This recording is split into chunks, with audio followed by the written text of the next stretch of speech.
Imagine Sunrise Bakery spends $1,200 twice. The first $1,200 pays for an anniversary party. The second buys a commercial mixer attachment that helps the bakery make more bread each morning. Same price. Two completely different jobs. The party may be wonderful, it can bring people together and be worth every dollar. But in this example, its value is enjoyed now. The bakery is not buying it because the party itself will produce money later. The mixer is different. The bakery expects to use it for years. If it helps the team make and sell more bread, that purchase can create an economic benefit in the future. That is the basic idea behind an investment. An investment is an asset you acquire because you expect it to provide a future economic benefit. Let's slow that definition down. An asset is simply something you own that has economic value. The bakery owns the mixer attachment. A person might own part of a business, lend money through a financial asset, or own property.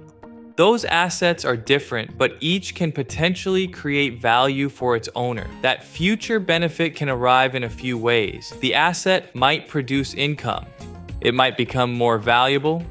Or, like the bakery's mixer, it might help a business produce more of something customers will buy. But the word expect matters. Sunrise Bakery can expect the mixer to increase production. That does not guarantee more customers will walk through the door. The machine could break, demand could fall. The bakery's estimate could simply be wrong. An investment is based on an expected benefit, not a promised benefit. This is where people sometimes get tripped up. A high price does not automatically make something an investment. Neither does a limited edition label, a popular trend, or someone online saying, "This can only go up." And the reverse is also true. Something does not have to trade on a stock exchange to be an investment. A useful machine, a rental property, or an ownership interest in a small business can all be investments if they are acquired for an expected future economic benefit. So, when someone calls something an investment, try this simple 3-question test. First, what asset am I acquiring?